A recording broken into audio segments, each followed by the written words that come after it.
Hello and welcome to Slamfire Radio. This is episode 617. Today is August 6th, 2025. I am one of your hosts, Kyle. I'm another one of your hosts, Dustin. And I am Cowtown Tony. Cool. Might as well get into it with what we did with guns. So, Tony, what did you get up to? Didn't go shoot nationals. Didn't go shoot nationals. Big oof. Big oof. You can see I'm very pistol-less, so I don't know. I may be able to throw semi-auto rocks at it.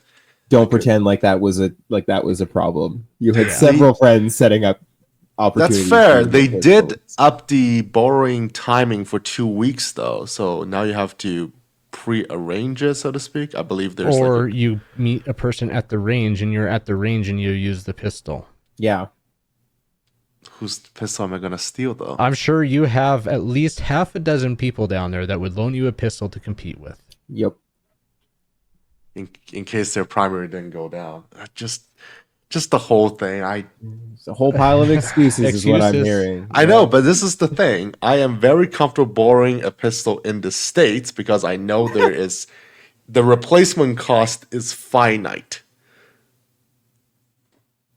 It's a little bit of a different story here. Anyway, didn't go to nationals, but I did sign up for Battle Alberta, so you guys can stop. Well, I guess Adriel isn't here to pest me about it. The slight update on DLPC. Now I have the trigger in it. It did replace the safety for the. It's a different strike industry one. It's the more basic one, but it have a longer lever, so it does work a little bit better. When you have the trigger in, it won't go as much out of battery, just because the trigger is kind of in the way. So in a hunting scenario, for example, you won't lose the round in the chamber. You're just going to have it out of battery, but you can push it forward and then fire off your shot. I hate that every so time much. you show that, It's worse. I would really want a recoil spring in there. Yep. I would really want a gas tube on here too. No, taking what you can have. Oh, God. Even though even keeping it as a straight pull, I would so wish that there was a recoil spring on there. Yes. You know where Tristan at SBI is at, so you can go yell at him for that. I didn't design the gun. I'm not yelling at anybody. I'm just saying what I would like to see on it. You know Adriel's going to do that first, so if he do it, I might grudgingly do so. It would be such an easy modification. Just mill out the back and stick a recoil, stick a buffer spring in there. Call this thing is already giving me so much trouble. I had to hammer the trigger pins in because the holes are a little small. So there's already all the materials are being removed. Well, you eliminates your need for anti-walking pins. To be honest, I don't think Trigger Tech triggers really need anti-walking pins. They don't seem to be walking often, except on the PCC. Then depends on the whole thing. The gun falls apart. I've also put. I say if you're running a cartridge style trigger, throw anti-walking pins in there. Yeah, maybe. Yeah. I've also put. Finally, I don't know why I never did it, but I put the mounting cup on the back of the PR. I don't know how often Battle Alberta requires a sling rifle, but I'm ready for it. And surprisingly, actually works pretty well as hasty, which I thought it wouldn't, just because for Maple Seed, usually you will have your sling as a traditional hunting rifle, both on the bottom, and this is more of a modern style one on your weak side in the front and one on your strong side in the back. But still works pretty good. It's pretty loose right now because I have the adjustable. I just not mess with it. But I'm really curious how running hasty and pumping on a pump action. Just doing dry fires, it's not too bad. You can reach. And how cumbersome. The PR have a little hand stop in the front, so you can use your fingers to run the hand stop. So it's not too bad. But we'll see. I don't know. Is there going to be 400 yard standing shots? Maybe I need to. 400 yards. They probably give you a place to support. Chances are. But I mean, if you And can hammer off a 400-yard shot standing right like nothing, then it puts you ahead. nah. And I also had to do some ammo check because the last time I shot a 223 was almost a year ago. No, that's a lie. I did shoot the PR in the winter and it blew up on me.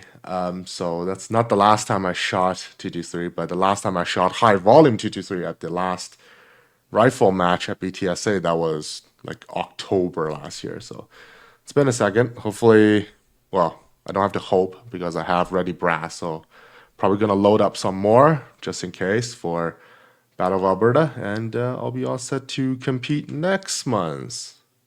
Yay! And Awesome. the crew has bullied me enough, so I'm gonna shoot the 1911. People can not be angry about it So, now. well, you Good. were also so you're gonna shoot the 1911. You're gonna shoot your Nova Speed, right? You Yeah, got I this, and think you yes. you got to shoot that. I think yes, and I have to do some more range session with that gun just to see how the mounting and how the rib presentation is, and how it's hitting, how the pattern is. So a lot more shotgun work for me ahead of me. Yeah. What about Dustin? Oh, so I've done a few things in guns again this week, which feels good. So I did some more testing on my 320 after the that Wyoming video came out. I just messing around in my shop. So similar methodology. Now I don't have a bone stock 320. I do have an aftermarket trigger that I put in, a nice flat, speedy trigger that I like quite a bit more than the standard trigger. Don't ask me where it came from. I can't remember right now. But I did basically the same thing. So I used a screw, and the screw is really important. So I got the screw kind of wedged in just in the little like gap between the frame and the trigger, and then I had to like dial it in ever so gently to try and replicate the same thing. And I was able to replicate the same, dropping the or getting the striker to drop without actually fully pulling the trigger, with a caveat. It has to, like, the trigger has to be all the way back just before like the breaking point. Now I posted a video. I think I posted that video in our group chat. Somebody had used a CNC to kind of like find the and it looked like he was using the same trigger that I had. And it was like it was a fraction. It was like a couple of millimeters that it had, like of travel it had left before the trigger would break totally. But in that right before the trigger breaks point, if you grab the slide and you rock it side by side, you can make the striker drop. But if you dial that screw, like if I back that screw back just another millimeter, nothing. And I tried everything else to get that striker to go in that, just dial back a little bit. Broke out the rubber mallet again. I whacked that gun so many times, like it definitely thought it owed me money. But in that extremely unique scenario of the trigger being pulled almost all the way back, right before breaking, like a millimeter from breaking, you can absolutely make even my 320 have an uncommanded discharge if you wiggle the slide. So there's a mechanical issue there, I guess. But at the same time, like for myself, like I still feel 100% safe with that gun. I went and shot it the next day. The reality, like for me, I mean, obviously, like, we're in Canada too. Like, is that gun ever going to get used in a self-defense situation? God, I hope not. That's extremely unlikely. The only time that gun's ever going to be loaded is probably going to be on a gun range, and with it pointed downrange and my finger off the trigger until I'm ready to shoot. So, like, is there like a theoretical opportunity for it to have an uncommanded discharge? It would have to be like a series of unfortunate events to have that be an issue. So, like, is it the best news? No, but I mean, obviously, like, this is a thing. There And they're going to either have to completely re-engineer something, like something's going to have to happen. There's too many people that have been able to replicate this issue. But I don't think, at least for me, like my gun, even in a self-defense situation, I don't think that I would be terribly concerned. Like, unless your finger is on the trigger and you're ready to pull the trigger, that gun's not going to go off. And then the basic rules of firearms, like we all know, acts improve, and in the States, the 4 rules. Kind of important that gun not be pointed at anything that you're not willing to destroy. You always assume the firearm's loaded, and you keep your finger off the trigger until you're ready to shoot. So, like, unless you've already broken like 3 of those rules, the gun's not dangerous. Would I appendix carry it? Well, appendix carry, yes. No, appendix carry, no. I would not have a 320 pointed at my junk. But I also, I don't know. I wouldn't carry that gun hot, maybe, but we're in Canada, so it's anecdotal. So yeah. Well, here's my counter argument to that. There are 2 scenarios in Canada that may cause some issues. First is being the professional crowd. As we'll get to later in the news, what the Canadian government decides to do was the C-22, which is our P-220. Yep. The second one is a IPSC, not quite running start, but you have a loaded start, but your first array of targets is a little bit away. And you're running with a loading gun. Yep. I'm still going to go shoot comp as long as my gun isn't banned from the competitions here that I like to shoot. I'm still going to shoot competitions with that gun. I 100% feel safe with that. Unless my finger is on the trigger and it like, look, it has to be pulled back to the point where if I sneeze, the gun is also going to go off. Where, like, if somebody around me coughs, the gun may go off anyway. Like, the situation that has to happen for that gun to have an uncommanded discharge, it is not just the gun's loaded, like, and it can just go off if you shake the slide. Like, the trigger has to be like fully depressed, ready to drop. And I think that's probably why, at least in the interim, that the like Canadian forces haven't decided to like cancel using it either. Like, the scenario is pretty rare. I don't know. I don't know. I wasn't there. I don't know what happened with the airmen. I don't know what the deal was. Maybe there's more to the story than has been shared. I find often there is. All I know is that with my 320, again, like, would I have it pointed at my junk? No, but I don't know if I'll ever carry a gun appendix carry. Anyway, even stateside, it's not really my jam. But yeah, I don't really see an issue. I don't see an issue with the Canadian forces continuing to use it, assuming that every gun that they're using has the same issue mine does, where yes, you can have an uncommanded discharge if the trigger is fully depressed and ready to break. I mean, like, they're using probably the same logic I am. If you've got your finger on the trigger and it's pointed at something, great. That's, it shouldn't be pointed at anything you're not willing to destroy. Anybody else got thoughts on that?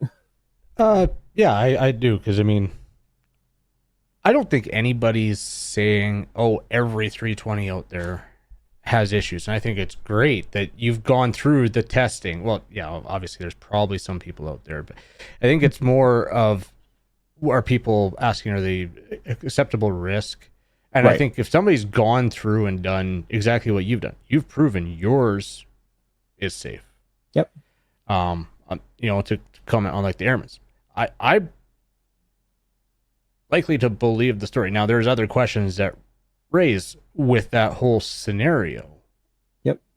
But as far as why is the gun, barrel pointing at you, right? That's a there's other question. Yeah, there's other questions in that scenario aside from the gun itself going off. Yes.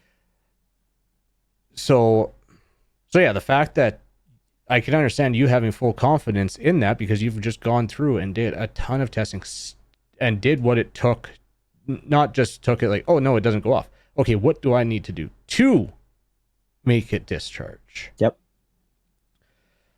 So I think with that, yeah, you can gain some trust in your firearm again. I think it's a responsibility. Don't get me wrong. Like, I'm not preaching that the 320 is fine. No. I have made the gun do the thing, right? Well, it's just a it's a firearm, and that's unfortunately been plagued with Bad PR bad. issues. Bad track record, I'd say. The way that SIG is handling it, I don't agree with. I No, don't me agree with too. how SIG is handling it. I think this could be a much smaller issue if they weren't dealing with it the way that they are dealing with. Completely agree. I Um, think for them to like blindly be like, there are no problems, nothing to see here, you're all Yeah. crazy. Like, I don't like being gaslit by my government. I don't like being gaslit by my gun companies, and especially a company who made a gun that I actually like, and a lot of people like. A lot of people actually like the gun, and for a lot of reasons. And if they had taken the high road and been like, we are investigating this, we're taking this very seriously, like that would have gone so many miles more than saying there's no issues, nothing to see here. So I so yeah, like your mileage may vary. I honestly don't know. I haven't seen any notifications from like anywhere that I like to shoot that's banning the 320, but I know a lot of leagues are, at least in the interim. And I did a whole bunch of due diligence with my gun to know, like at the point of that Wyoming video coming out, I wanted to know, what will it take to make this gun go off? I think that that's a responsibility, of mine if I'm going to take that out and use it. And now I know, and maybe everybody needs to do that. Maybe SIG needs to pull their head out of their butt. But yeah, I don't know. But I also at the same time I can understand that somewhere down the line, perhaps somebody in the Canadian Forces has done that testing. Maybe they do know, and also like in the reality, like the Canadian Forces are not as cavalier with firearms as some of our American brethren are. They just aren't. I live with a couple of them, so I mean, like how do you mean? I think it's like I question how the gun ended up pointed at the guy. That's Yes. that's My big question. Like, okay, you pulled it off the holster. How now was it a bystander that got shot, or he was putting his gun down and he got shot? yeah. I don't know. I've yeah. It just and seems like such an awkward motion to like. it does. Why Yeah. would you do that? But on the same token, it's not our job to break down that situation and that. No. I mean, wait for whatever study and investigation they're doing, because I don't want to sit here and speculate Litigate. on that, because I mean, yeah, it raises questions, but I'm not about to sit here and speculate on it. Same. I just thought, anecdotally interesting because I had mentioned last week that I'd done testing and couldn't make it do the thing. Yep. I managed to make it do the thing, and but I have determined that at least with my gun, it, unless it is loaded and I got my finger on the trigger, ready to fire, it's not going anywhere. Yeah, So that's good. yeah. Anyway, with that, my roommates and I, we went to the range again, a different range actually. So there's a couple indoor ranges in Vancouver. There's one that's in Coquitlam, relatively close to where I live, that we went last week. And then this most recent weekend, we actually went to another indoor range in Langley called The Range in Langley. Shout out to them. It's a nice facility. It's actually nicer than the other one that we went to. They were super chill there. They had a couple of handguns that a couple of the roommates wanted to shoot that I don't own. There was like a 500 Smith & Wesson there and a couple of other things. So we were like, yeah, well, let's just go do another indoor day, whatever. Traffic was really, really horrible. It was going to take an hour and a half to get to my personal range. And they were like, it's only 30 minutes if we go here. And then they have some guns that we can shoot that you don't own. But nonetheless, brought a whole bunch of handguns out. Brought my MP7 at home out again. The thing is a laser beam. I really need to paint it. I'm almost done with my paint experiments. I'm just about ready. They had a whole bunch of Osama bin Laden targets that we shot the heck out of. This is really funny. Oh, it was great. Somebody had seen one of the. No, it was you actually. We were like, that's allowed. I was like, yeah, they were pretty chill about it. They sold them there. Those have got to be like leftovers from a decade ago. Yeah, I mean, I guess they're non-contentious now, but anyway, it was.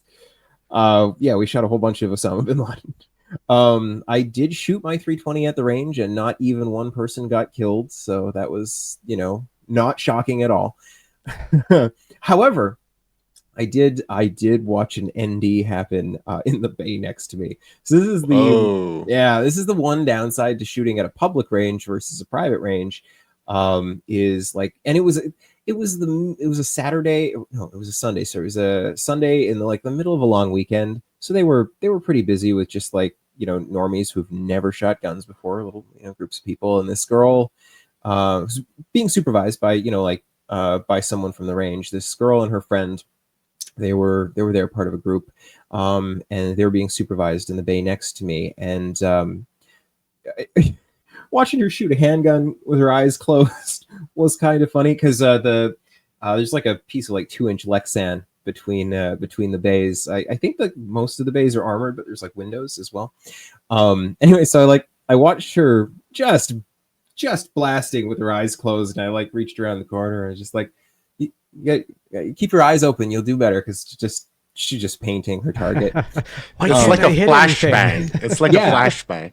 You just you toss it and you close your eyes. So same idea, right? Yeah. Just valuing the. And like the range guy, the range officer is like supervising her. I don't know, like you can give her tons of like tips on that, like just like leaning forward, shooting with your eyes open. But he's also just trying to make sure that she's being relatively safe with that gun and it doesn't get pointed at someone. Anyway, out comes the the only like semi-auto PCC still in existence. They have some homesteaders on the wall, and so he brings that out, and she points it down range and pulls the trigger. Click, nothing happens, and he's like, oh, you got to take the safety off, and he goes, and the gun's kind of like pointed down a bit, and he goes and he like clicks the safety off for her, and immediately her fingers on the trigger. And it was like, I don't know, the guy that was supervising her, he's a little young, and I don't know, it just somewhere along the line, just maybe take your finger off the trigger before we do this could have been a thing. But yeah, immediately as soon as he clicks the safety, bang, and like I watched it, nobody else saw it, but it definitely shot the ground and ricocheted up. I was like, well, that was an ND. Did they have to close the range for that, or no, I'm guessing he looked around and yep, no, we're good, keep going. pretty much. Generally speaking, my style is I prefer to take the gun back. I have possession of the gun, show you how to take the safety off, put the safety back on. Now you go ahead. I think that's a better learning experience, and it's generally, I feel better if there isn't two hands on the gun, unless there's a big emergency, then I have to take control of the gun. But that's just me. Yeah, I mean, I generally operate in more or less the same fashion. And again, like we had, like I was shooting with two of my roommates and one of their friends who doesn't have his gun license, and I was like supervising him a whole bunch. It is kind of, I will say, it's kind of challenging to have like even two people in the bay at the same time, right? So like having someone, like it's easy enough to be kind of like off to one side right behind them while they're shooting, but it is kind of challenging to have two people in a bay. So like I get the awkwardness, and it's a long gun too, so there's just like that added kind of pain in the assery of she's holding a loaded gun right now and it hasn't gone off. I understand the logic behind, I'm just going to click the safety off for you, but making sure her hand wasn't on. Well, I have two things with that. Mm-hmm. For one, I don't necessarily need to take possession of it and show them. Yep. It's like click, nothing. Safety. Oh, well, where's that? Well, that's right here. And I don't like operating any control of that gun while it's in someone else's hands. Or if it's going to come down to it, okay, it's pretty easy to see if someone's finger is in on the trigger. So, okay, let's pull that finger off the trigger. Like, I do get it that he sees how many hundreds, thousands of people go through there, but on the same token, these are kind of basics, and if you're going to operate a control that's going to make it be able to shoot, there's a couple steps that should really be taken. I agree. Definitely wasn't the ideal situation, and again, like I'm not going to judge. It's kind of setting and also person. She probably could have used some more time and attention even before they got on the range. If I'm being honest, like she was very clearly uncomfortable. I think like it was her friend that had kind of brought her along. So, or like more, it's more seemed like her friend was the one that really wanted to do it. So like that, when there's that level of discomfort, handling that person with kid gloves is always important. But then being aware, like we're in an indoor range and it's stinking loud, like you can't really hear anything very well, especially like with like rental earmuffs. Like, you know, we've got the electronic ones. I can hear you talk, but like I don't know if she could.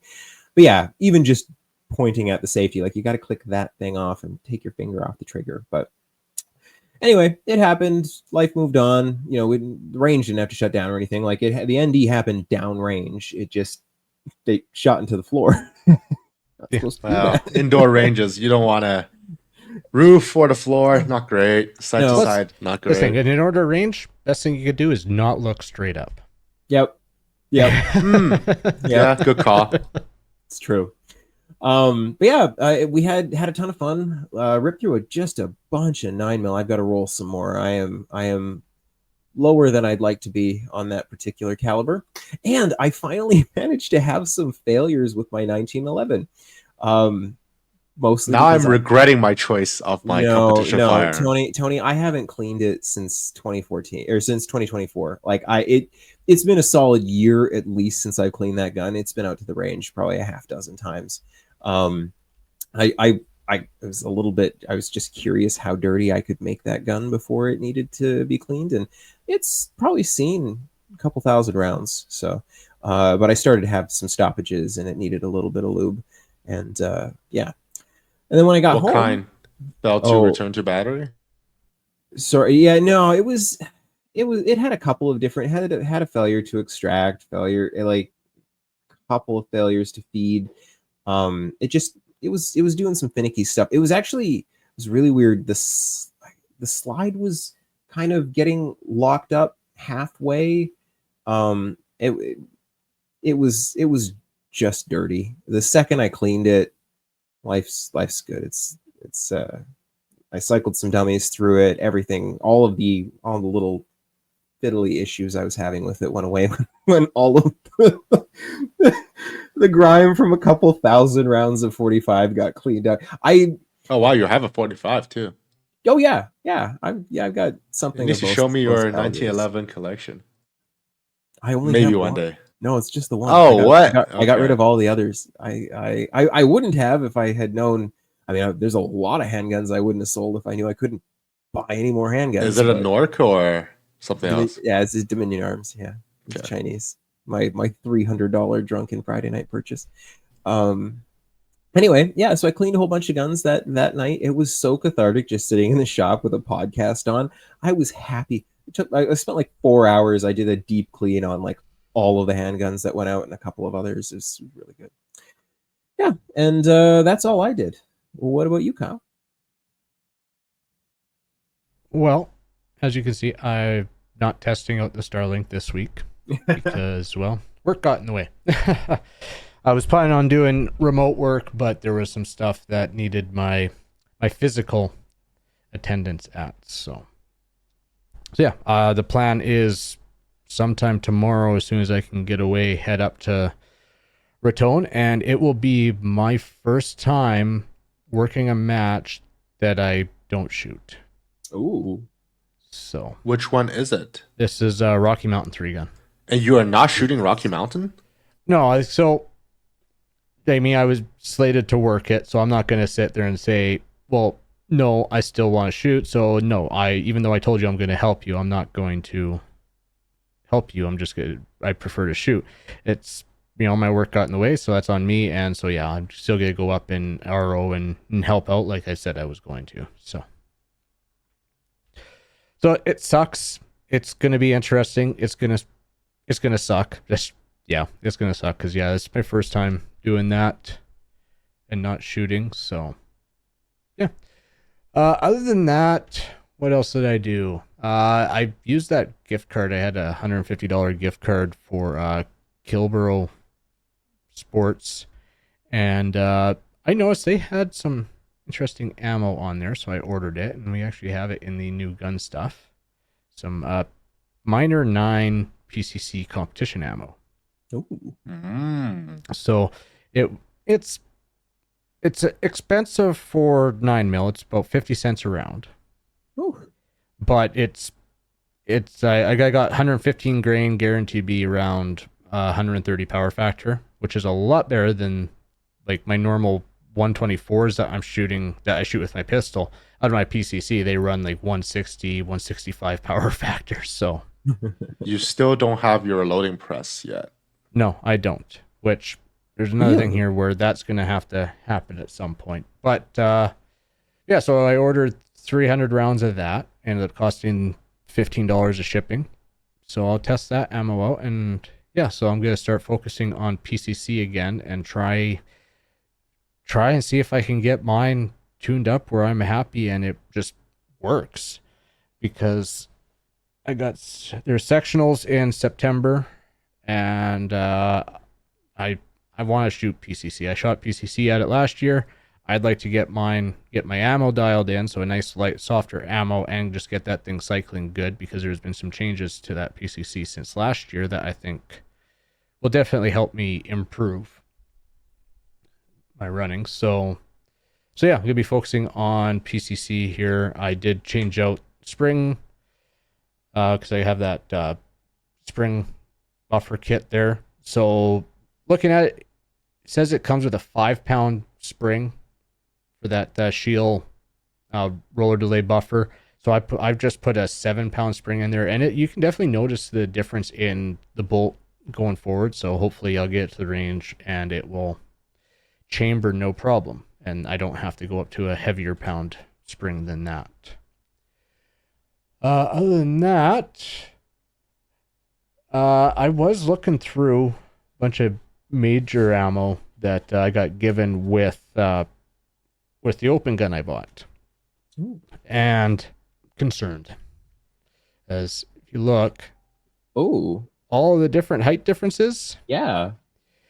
that's not the styrofoam. Really? That's C2. That's a lot of C2 lanes, though. Jesus. Like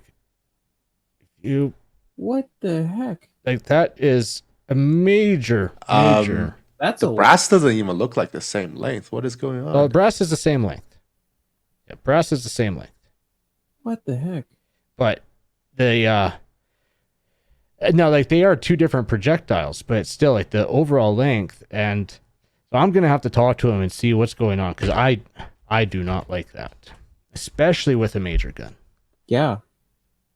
You know, minor, you got a little bit of room for give, but major, you're already pushing beyond Sammy. You're pushing the envelope for major. So I'm concerned about that. And one where, I definitely I got to buy from reputable, which is going to be even more expensive than the 50 cents a round that I'm going to be paying for the PCC ammo, Yeah. or I get a press and I load my own. I mean, there's that option too. It's just more money I gotta spend. It's just, So Did you not? You didn't bring your press down when you moved? No, I didn't. I sold other than a few dies and stuff. I sold all my reloading stuff when I moved down. That's fair. I didn't have room for it in the apartment. I didn't have Yeah. a garage here at the time, and even then, right now with 100 degrees, I wouldn't want to be going and sitting out in my garage reloading, because there is nothing in there. No AC, no air movement, nothing. It's Could not mount even, it where it's not your even vice is. attached. So, You could mount it where your vice is right now. if I had my press there, just the reloading area would probably take up half that bench. That's fair. Like if I had a 650 on that, it would pretty much, it would take up pretty much, like just so you could comfortably reload, it would take up half that bench. Whew, yep, you're not wrong. I mean, Like, like I've got a 550 set up and some other Lee stuff. I've got like an L desk for it. So if you're limited on space, but I can tell you, Tony have done some very scrappy stuff. Not ideal, but worse. oh Tony, Yeah. So I know I gotta get into it. So he said he's going to be selling some presses here at some point soon. So see what he wants for a price. If not, I'll talk to my buddy at Dylan, and he already said he'll get me a deal. So when it is time, I will get back into reloading. And who knows, maybe I'll even start reloading 223 at that point. But it's still one that I for mass production, I don't know. I don't know if I want to get into doing 1,000 round runs of necked cartridges. Yeah. Because I don't do small batches. I do a minimum of 1,000 when I reload, and usually I'll sit down and do a couple hours or something and get a few thousand in. That's fair. I don't see a huge difference, necked or not. Well, necked, there's a lot more case prep. Right, but and if your die is not set up just perfect, you're rolling your edge, and now you're wasting time wrecking cases because your dies aren't set up just perfect. Like, sitting here watching and hearing Buddy up in North Dakota, like, he's reloading 300 blackout, and the stuff that he's having to deal with that, with 300 blackout brass and the 223 he was loading, and never mind past friends. Like, I mean, if you got your system dialed in, Tony, awesome. But I know, like, when I go up to it, I want to just be able to crank because it's for high volume. So that's fair. For me, for rifle, it's always going to be a 2-pass process. Yeah. Like when I'm for loading, it's ready brass, entire set, off we go kind of thing. Yeah. And I kind of do breast prep. Like when I have some scrap time, I go to the bench, I do some sizing. It's like, okay, here's my ready pile, here's the pile that's getting washed, here's da. So there's always going to be, which is a space constraint because you have brass in different stages of preparedness. Yeah. And it does become kind of a warehouse management problem. yeah. Oh, and if I were to do that, it'd be a minimum 2-step process on the press itself. It'd be case prep and then loading for sure. Yep. Absolutely, hands down, because I'd have the case trimmer on there and everything. So that basically I go load it up, and by the time it comes out, okay, that's prepped, and then come another day and then load. But I don't know. We'll see. I gotta get a press first before I think about that. I got 9mm dies and whatnot, so it wouldn't take me much to, well, it takes me the press, but the whole thing, but yeah. So at some point, because I'm gonna want to shoot major ammo, and I think I only have like 300 rounds of major ammo here, so Got to solve that problem. yeah. If I'm gonna be shooting much open, I got to bump those numbers up, as it were. But Love yeah, it. other than that, I gotta hit the road tomorrow, hopefully up to Raton, go RO that match, and should have ammo next week. So hopefully I'll get a chance to go to the range before our local match next weekend and test that PCC out and see if I can't get that working a little bit better. But yeah, so that is that is the end of it for me. So we'll get into upcoming events. Did anyone happen to pull up the Maple Seed stuff? I did not. One moment, please. I see them here. I believe there is going to be an event. Okay. Blind Man Valley, which is near Red Deer, I believe, Alberta, and Cornwall Handgun Club, Ontario. That will be on the 9th. On the 16th, Frontenac, yes, Rifle and Pistol Club, Kingston, Ontario. 23rd, 24th August, doubleheader at Sherwood Park, Edmonton. And for HGG firearm training, let me take a look. Oh, he can get sponsorship for days he's on. Yeah. Hey, yeah.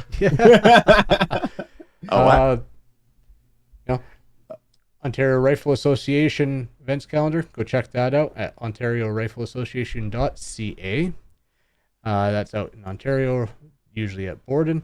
For 3-gun matches, go to 3gun.ca. We got Chaz 3-gun match this weekend, and that's on Press Score. Chaz Battle of Alberta registration is up. That is September 6th and 7th. And then on August 30th, Sherwood Park is going to do a match. We got and Steel I don't Challenge know Nationals. I don't know how I missed that previously. The official registration is technically closed, but they can fit you in if you're still interested. Steel Challenge Nationals is happening at BTSA this year as well. That is this weekend, August 9th and 10th. So that's correct. You only have to attend for a half day for per gun. I think 3 gun maximum. Yeah. Okay. Richard is on here for ORA, Ontario Rifle Association, 600-yard and 900-yard practice this weekend. ORA members shoot for free, guests for $45, he believes. So if that is not the case, go bug Richard. No. That's cool. Saturday at CFB Borden. Starting at 8 a.m. Register at ORA. So their website there. So thank you, Richard. All right, that's that for upcoming events for right now. Oh, this weekend too, if you're up in the Peace region, Mighty Peace Regun at Peace River is going to be holding a single day match on Saturday. So I know they needed a couple slugs for that one. So if you're up in the area and want to shoot, you can go there as well. The news. All right. So first article, we kind of touched on a little bit. The Canadian military has come out and said that in light of the stuff happening with the airmen down here, they have decided not to restrict use of their 320s, their C-22 and C-24s at this time. So, yeah, so there's that one. I don't have opinion on that either way. I mean, their weapons tax goes through them and insures them for service. Cool. All right. Awesome. Yep. I wonder if they still have enough high power to float around if they decided to do that. Was that one like a long time ago? The news says they're gonna like melt them and stuff. Oh, I mean, I don't know. Like instead of sending it to the civilian market or sending it even down south yeah, to the they're not U.S. gonna- market. yeah, no, they won't. They won't sell guns. Yeah. They'll send them elsewhere before they. Oh, I'm guessing they probably don't have them anymore because they didn't even send them to Ukraine. Oh, I'm sure they're sitting somewhere. I'm sure they would have loved an opportunity to stand in front of a picture of 16,000 handguns getting destroyed if they had had an opportunity. They're in a box somewhere. I want to say that a lot of them were probably already destroyed and they were running out of parts to fix them. So. Oh, dude, hearing stories about those things. Yeah. All right, next one. What's the next one here? Did you read this, Tony? You want to go through this one? I think Dustin did. I did, yeah. Okay. So Lucas Lofton, 16 years old, is making Canadian shooting history. So we've got a 16-year-old here trained by his grandfather, another former champion, Glenn Lofton, who's a former national champion. Yeah, this kid's setting records. I guess he is just a real lethal with a rifle. He's been shooting since he was 13, and I think that's when he set a national record for prone position shooting. And yeah, so he's doing Ontario indoor 3-position shooting. Oh, he set a record for Ontario 3-position shooting in August 24. And yeah, where's he headed now? So We gotta reach out to him and get him on the show. it would be cool to talk to him. Yeah, I mean, really, actually, for one, I think we hardly talked about 3-position shooting. yeah. And yeah, no, we gotta reach out to him and get him on the show. I'm gonna make a note right now because that would actually be cool. Yeah, it looks like he is heading to the Olympics in 2028. So that's when he's gonna be You have to be you usually have 19. age. Barely. I thought you had to be 16 to compete in the Olympics. Well, he is 16 right now, Yeah. so he would be 19 by then. Yeah. But he's setting records. Like, this is cool to someone who's like Absolutely. 16 now, but at 13 and 15 set 2 records. That's pretty awesome. I don't have any records. Yeah. Yeah. Oh well, way to go, Lucas. Keep it up. Yeah, man, that's awesome. Well, another article here, and it's like CTV News, actually highlighted something good in firearms. They had an article and everything on the nationals that were happening in Tabor. So Yeah, well, Alberta sponsored a stage. yeah, the Alberta government sponsored a stage. Phenomenal, like that. And I believe Global News will have an article on it too. Some friends down there told me they were there. It's it's interesting. I don't recall previous nationals having such a media coverage.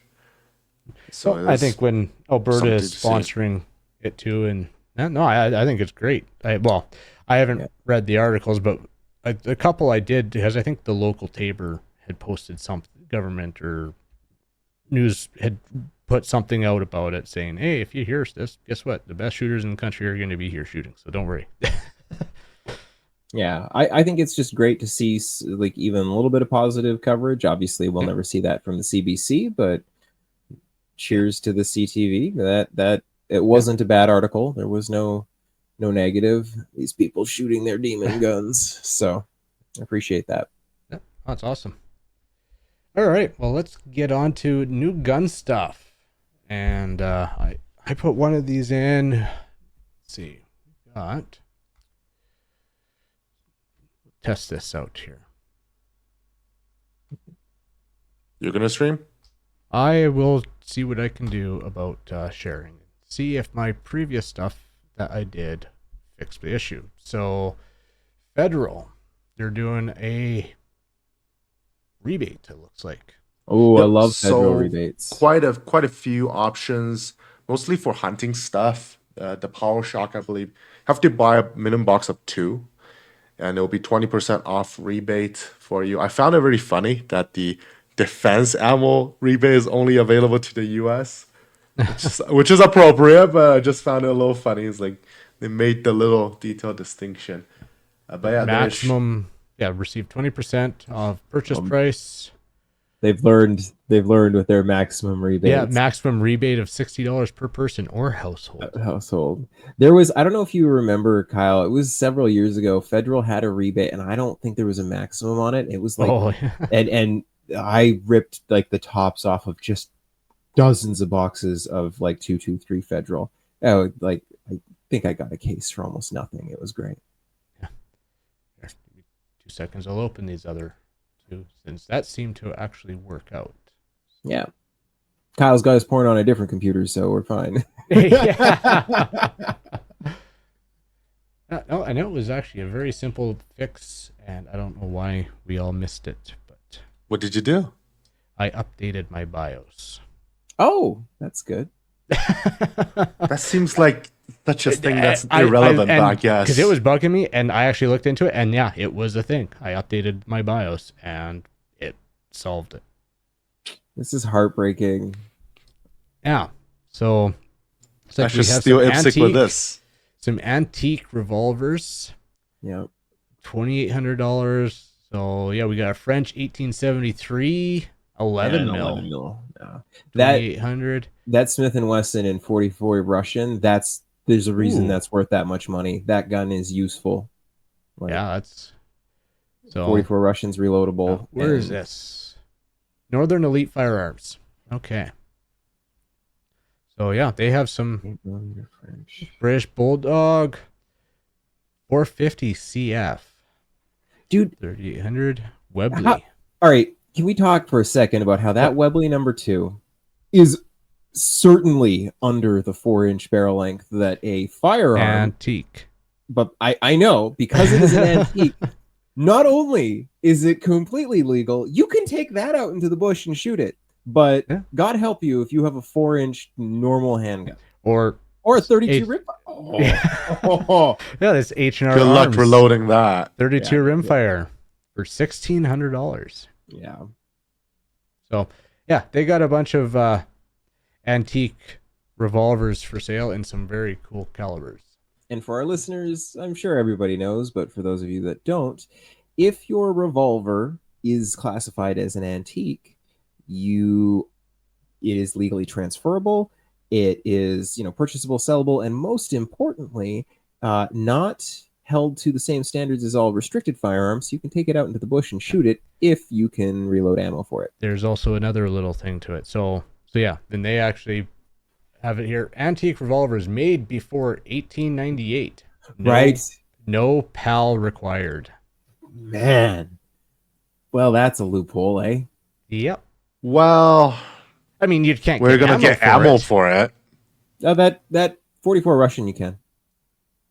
No PAL, you cannot. Can't possess ammo without a PAL. I thought you just can't buy ammo without a Palin. Or did they? Oh wait, no, they did change that. They Didn't they? changed it, but Yeah. regardless, I don't think as a PAL holder you're supposed to sell to people that don't have PALs. I mean, no, you're not supposed to sell ammunition, But- but you can give But ammunition. all the You rest of could. that still applies. These are not considered firearms by our firearms writings, so they are wide open, as it were. Yeah, Runkle did. Ian Runkle did a good video on antique revolvers a year or two ago. Like, there's still some stipulations. Obviously, if you buy one of these things, if you got an extra $3,000 kicking around and you buy one, like, there's still some rules to abide by. But yeah, Yeah, you can't. I bet you can't go walk around town with it loaded. No, concealed carry. yeah, Like, I wouldn't recommend that. I wouldn't but try it. No, but that Smith and Wesson double action, man, I don't have $3,500 to just throw away on something, but that's Yeah. the best deal.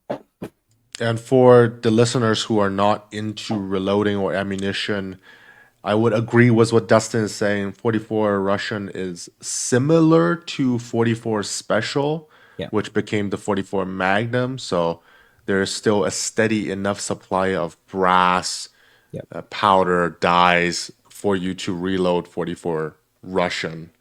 That's why that one is that caliber, for at least for the Canadian context, because 45 Colt is specifically outlawed for this antique status.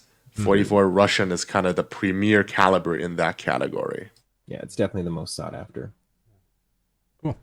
All right, our next one is Ely.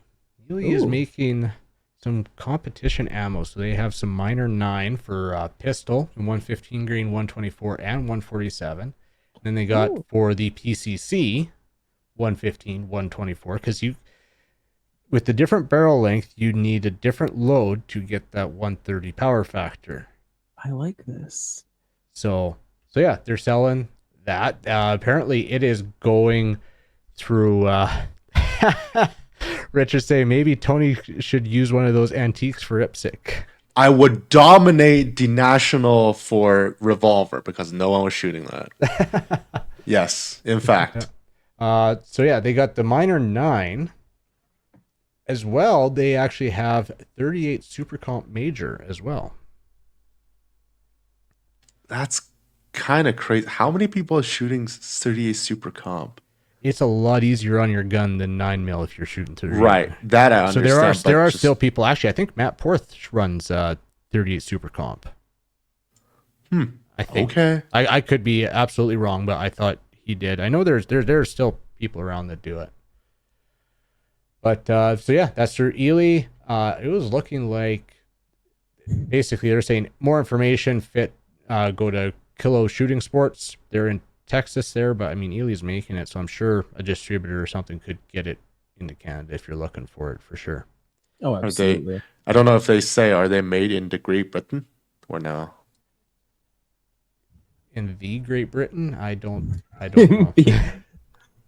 In the United Kingdom? Yeah, it doesn't say. I will look at the box when I get my stuff in and see. Yeah, I'll be curious to hear your review of it. Because yeah, like they tested it with Was it Shadow JP? 1, Shadow 2, Glock 34, PPQ, MMP Core 4.2 inch, Tangfo stock, and then they did JP rifle 14.5 inch, and I believe they did a CMMG with a 16-inch barrel as well, if I do recall. So let's see here. Official USPSA ammo, really? Huh.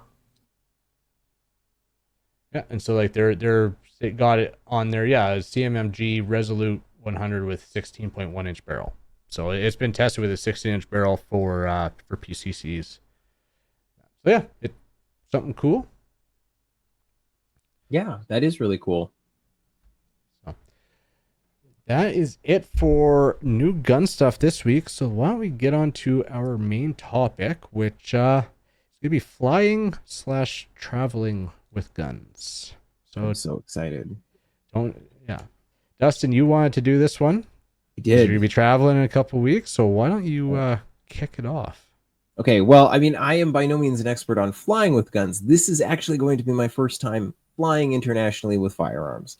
Um, so there's like a little bit of stress. I've traveled internationally with guns before. I've gotten my ATF, documents for traveling with guns, just taking them down to the States. But I've always driven, so this is going to be like a bit of a new adventure. Actually, stand by for 1 second. I'm just going to grab my paperwork. It's just behind me. Okay.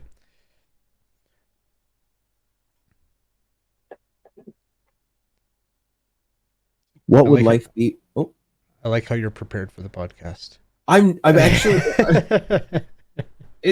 I'm not. I'm just like I'm kind of in like soft prep for this. Like so, I've all of for the listeners that can't see, but all of my Yeah. many sheets of paper.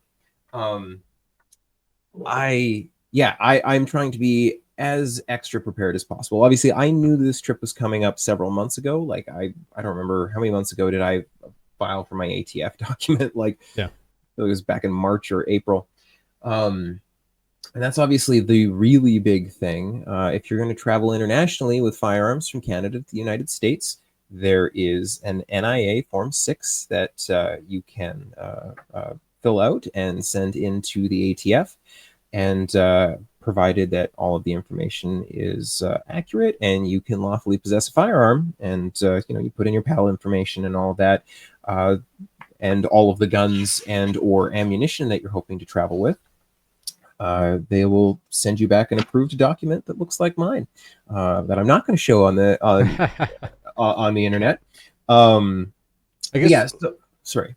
I guess we'll start off with that. So that's a Form 6 NIA through the ATF that you need to fill out. Correct. Trying to recall, does it ask you? Yes, it asks for you for your firearms license number, correct? Yes. Yeah. They asked Because for your there's a PAL. few things that it used to ask for that isn't required anymore. So they used to ask for a match registration or a hunting license, but that's not a requirement. Even though I would still do it. So here's the thing. It isn't a requirement for a Canadian traveling with firearms. So And we should specify also that is a Canadian not traveling on a visa.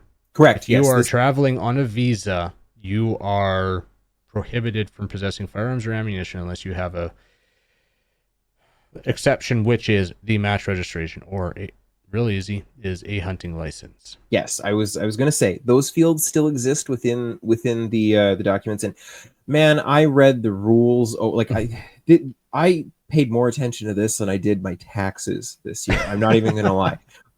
Like going back and forth, making sure that everything was 100%. And I actually do have a varmint license that I renew every year down in Washington. So I did actually put that in there, but it isn't necessary. You're not required to have a hunting license, but it's simple. It was an extra thing, but it wasn't a requirement. So yes, so for me as a non-resident alien coming into America, I require this document, and because I have my PAL and I'm a Canadian and I'm not traveling on a visa, there were certain fields that weren't required for me. And actually, because you can fill it out via PDF, which is actually what I did. So there's certain fields that'll like black themselves out. So like if yes here, then these things just gray out, which is kind of nifty. So yeah, that is the most important thing. And if you know that you're going to be traveling, thank you, Richard. That Richard Lee has been kind enough to post the link to the document in question. It's important. So yeah, that's going to be the most important thing, obviously. And I would say apply for it much before you need it. The ATF was actually really good. They got back to me really fast the first time, but the second time, I don't know if they were on holidays or what the deal was, but the second response. The ATF has been kicking it into high gear. That being said, like usually within a couple weeks I had mine, but they do say at least, what was it, 5 weeks or something. Yeah, and me being me, I prepared months in advance because I knew I wanted this. So yeah, that's going to be the most important document, but not the only document.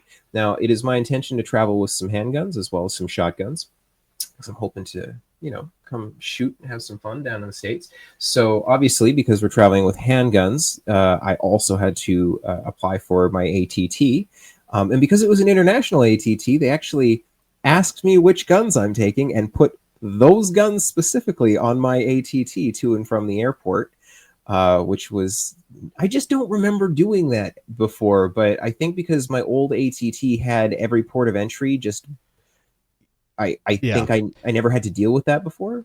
I remember when I was doing shooting out of province, so you need to get an ATT out of province. They Right. would ask that, and I was like, "Well, put them all on. I don't know what I'm going to be shooting that day. I might decide to travel and shoot something else." So I end up getting everything put on. But yeah, Yeah, and even when I was talking to the person at the CFO office, like I was like, "Yeah, it's gonna be my Glocks," and they were like, "You're gonna have to be more specific." And I'm like, "Oh, yeah, I guess I will, won't I?" Yes, So, I'm taking all my Glocks out of the country. Yes. um, so yeah, so obviously I also applied for my ATT. I did that a few weeks ago as well. I know that's more or less unnecessary. Usually they turn these things around real quick, but I knew when my travel dates were. I knew what guns I wanted to take, and I didn't feel like messing around with like, oh no, they need to send me this piece of paperwork. So, well, I think um, right off the bat, and you're a good example of it. If you know you're taking a trip, don't leave it for the last minute. Just do your research for where you're going to be going, because you're going to be getting into it. But like as far as what states you're going to, yep, if it's not the U.S. and any of the world shooters will, those guys ask about that, because what country you're going to and what you need to do with your firearms to bring them into that country. So it yes, research as far and ahead of time as possible and stay up to date, because who knows, laws change all the time. yes, and I will get into that as well. We're just in the paperwork stage of Yeah. my whole run up for this. So obviously, I've also made copies of the relevant registration certificates. I've I've never gotten shit for just traveling with copies. So and finally, I actually made myself a nifty little. I'm just going to cover up my serial number here, but I made myself a nifty little document because I'm going to travel with a couple of shotguns. So I took some pictures, identifying features and identifying photos of the serial numbers in question, and then all of the same information, model, type, caliber, all of that is on my ATF document is also on this document, Hmm. because my logic was that I'm going to be flying. I'm going to be flying out of YVR, so my guns are going to be checked long before I actually get to CBP.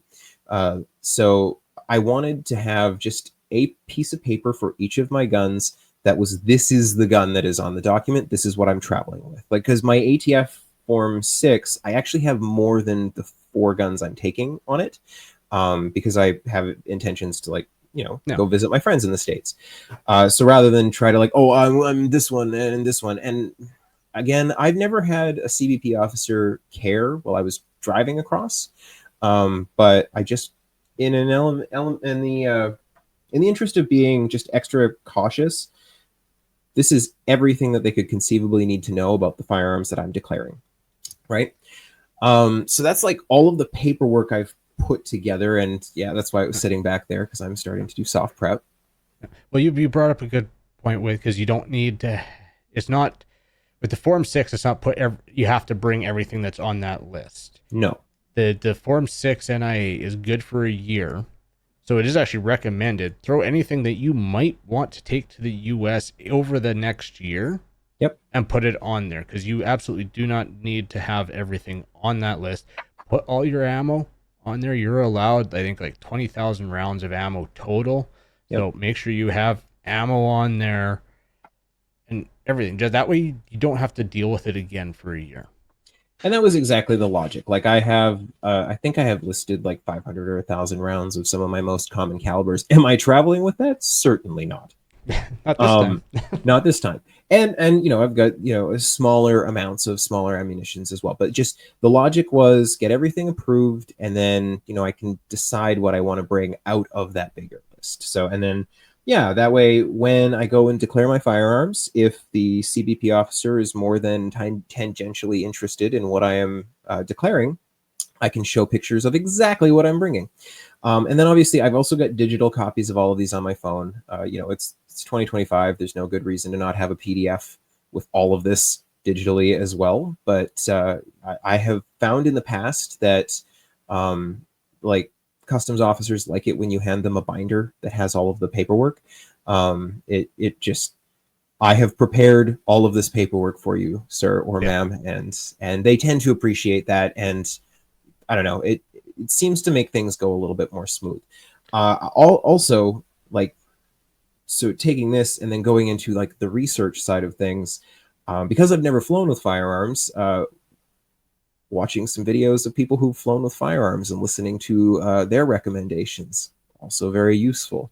I was joking before the show that Tony sent me a video from someone who has traveled a lot with firearms, and it was like a 30-minute long video that probably could have been a 2-minute long video, but I watched the 30-minute video to parse out every little bit of useful information, because it's useful information, right?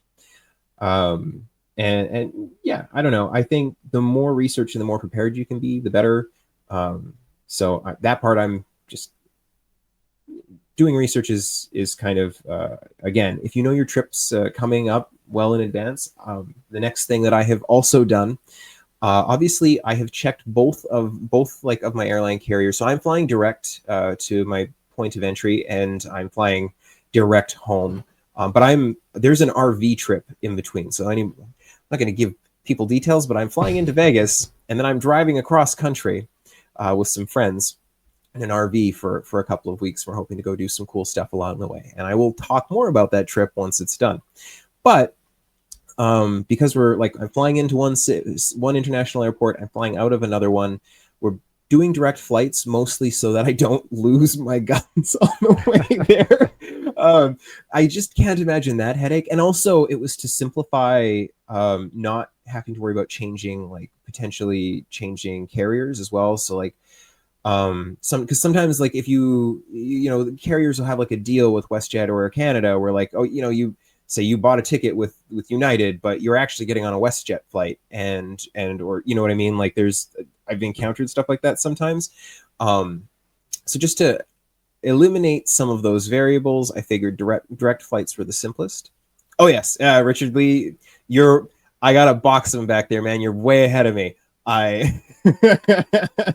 So Richard Lee, clearly you've done this a couple times. Maybe you should come on the show. I travel with AirTags in all of my bags. That's like rule number one. But I actually just bought a whole new box of them because I'm going to be flying with my partner. So I've got AirTags for all of his bags and for my gun bag now. So in this day and age, I don't know why anyone would fly at all without AirTags in all of their checked bags. It's so convenient. And when they do lose a bag, walking up to just bypassing the carousel, when you open up your phone and you're like, oh, well, my bag didn't make it, and you just go immediately to the lost baggage thing, and they're like, oh, your flight hasn't even started checking the bags yet. I'm like, yeah, or bringing in the bags yet. I'm like, yeah, I know, but my bags are still sitting on the tarmac where I was. And they're like, oh, well, let's start processing that paperwork for you then. So yes, AirTags are important. I think that's just a common sense travel hack. But on the theme of research, checking what the airline policy is for firearms, right? So I've checked both the airline that I'm flying with into the States and what the air policy is flying out of the States. And then I've gone a step further to do a little bit of research if there are any procedures or anything I could expect with the airports that I'm flying into and out of, right? So just knowing where like I know I'm flying out of YVR. I know where the guns are going because I've seen other people flying with guns internationally, and I've made friends that way where I'm like, that's a gun case. I'm going to talk to that guy once I'm through security, and I've made friends that way.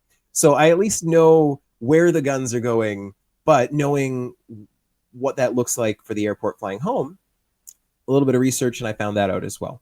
And then being sure that obviously everything is going to be, it's kind of a no-brainer. How we transport firearms in Canada is kind of most airlines' gold standard: trigger locked case. Locks in all of the locking posts of your case is also seems to be a consistent thing that I have gleaned from. Yeah, it's gonna be locked so that you can't pry it open, and they've tried. So, Yep. I know I'm probably jumping to a different part, but like for the U.S., when I'm flying with my pistol, say, I wrap my lock. It doesn't have to be trigger locked, but ammo outside of that case, I know you're going to touch on the ammo in a bit, but then they'll actually check to make sure that they can't get into the case even with it locked. Yes. Yeah. So, and like, so you actually touched on a point. Different airlines have different rules about flying where the ammo has to be in relation to the firearm. So, for instance, for my flight to Vegas, ammo can be in the case with the guns, but it has to be in the factory box, which is really, really important. No loose ammunition. It seems as though loaded magazines not in the guns are okay. That's not going to be my reality. For me, any ammunition that I travel with is going to be traveling in the factory box because that's how it's been recommended, and all of the airlines seem to be happy with that. And I'm actually going to put the ammunition in one of my other cases so that it is just extra separate from the gun, and I don't have any concerns or questions about that. That one's just a peace of mind thing. It doesn't seem to be essential, but Here's two observation I have about that. Well, one observation, one question. It seems that most airlines, even in Canada, accepts magazine loaded as even some would say recommended way of storing ammo. yeah, They just don't want them rolling around loose. Right. Yes. But here's my question. Winchester white box bolt pack ammo, 150 rounds, 223 in a box rolling around.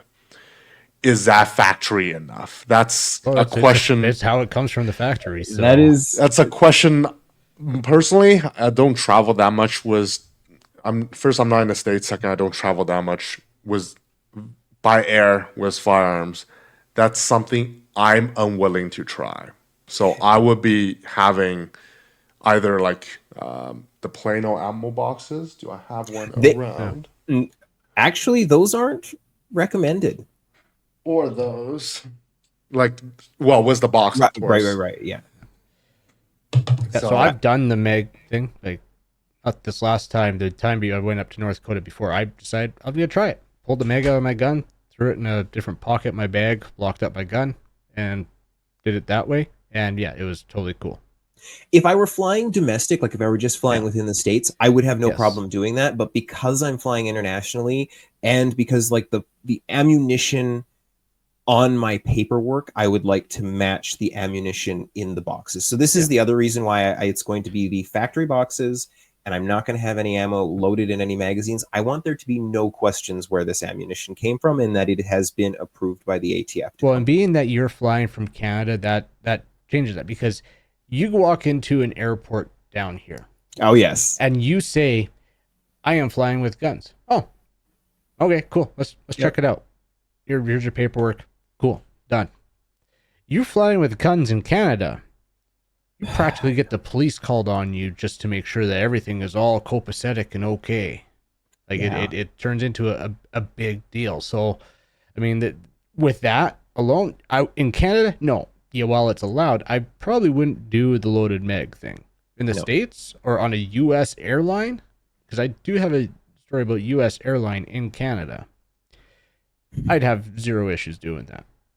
Yeah, I'm flying a Canadian airline into the States. I'm actually flying an American one back, but I'm not going to play stupid games.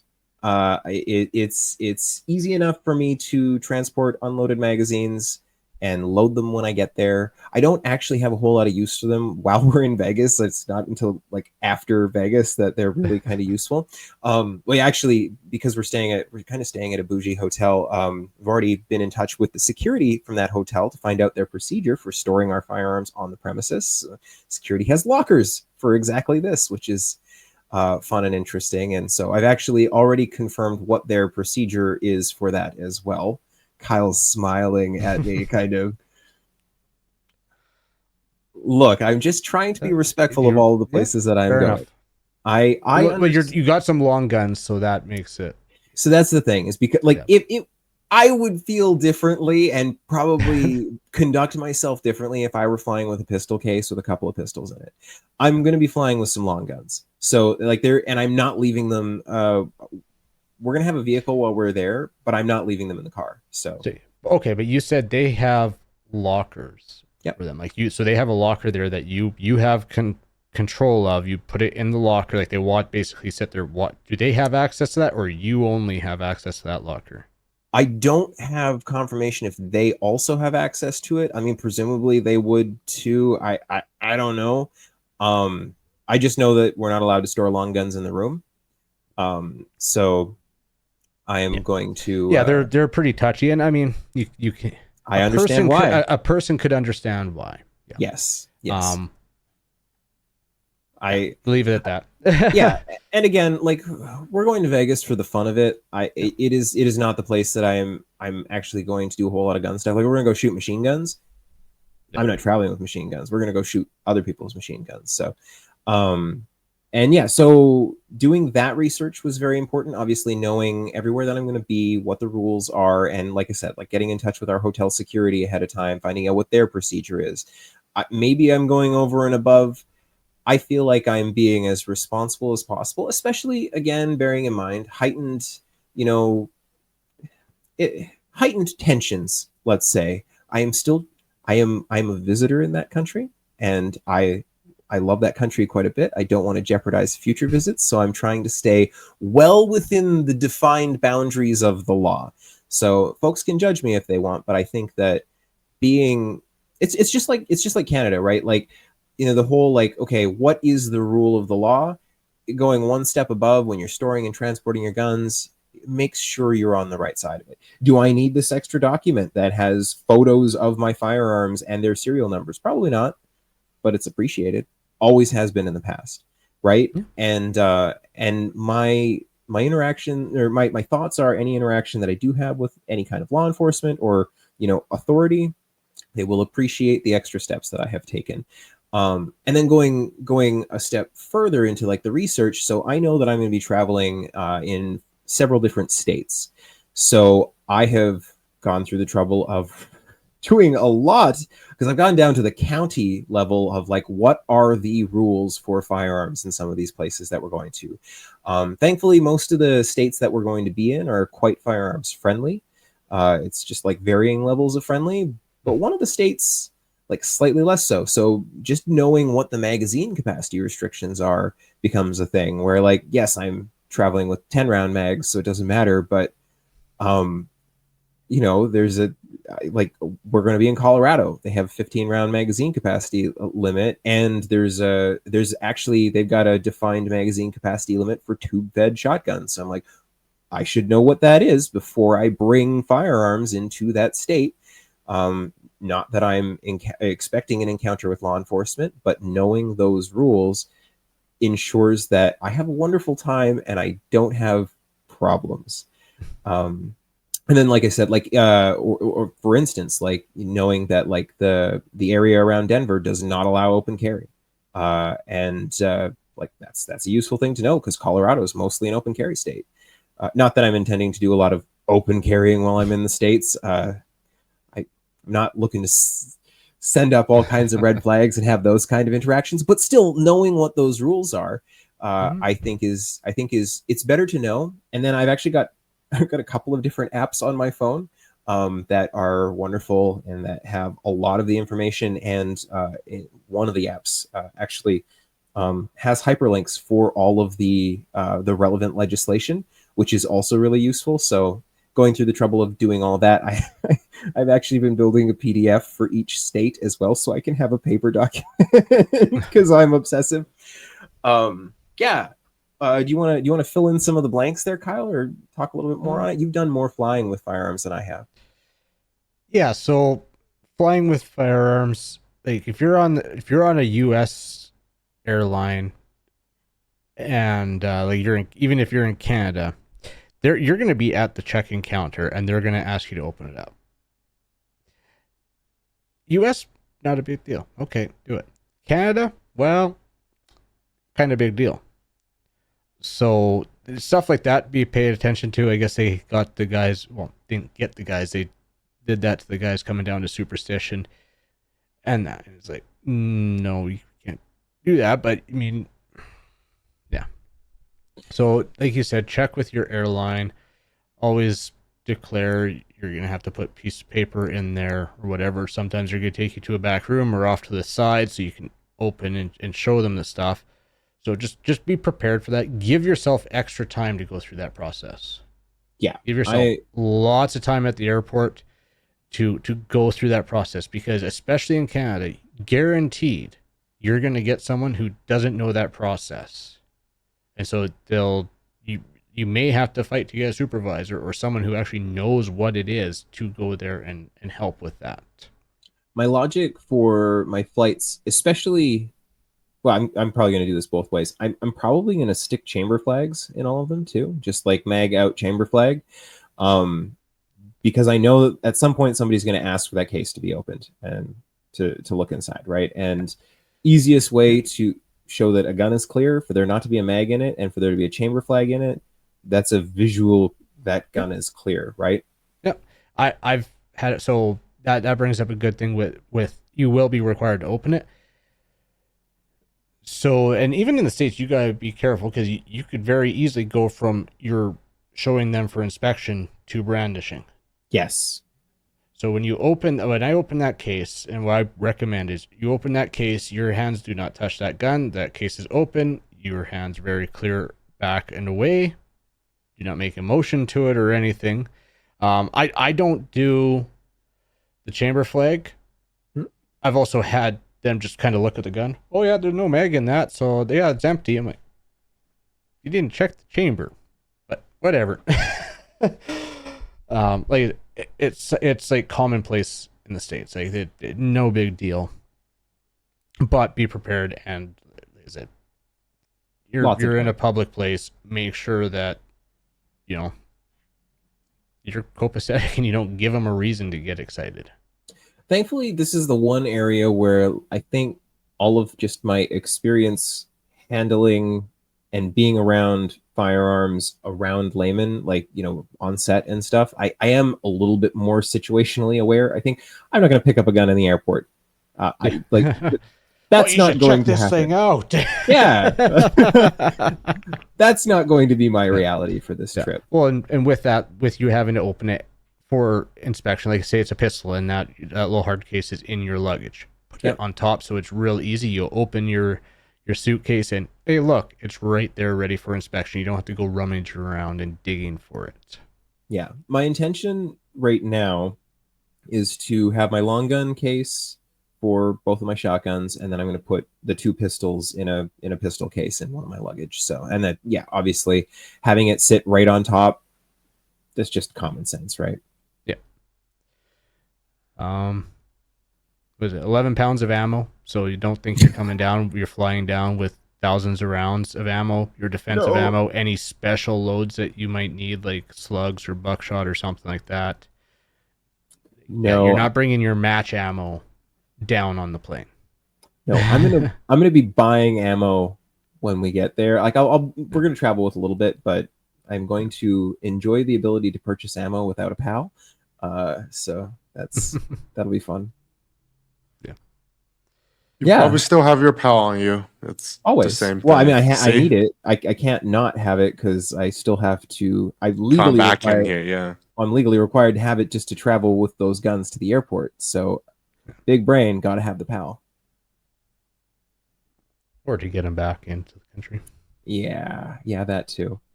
But yeah, like I think I've got all of my bases more or less covered, more than covered probably. I don't know. What do you guys think? So I have a few things to add. First, the AirTag thing. Richard is mentioning some alternative for Android users. They don't work as well, and I am a Android user. Of course, I have a work iPhone.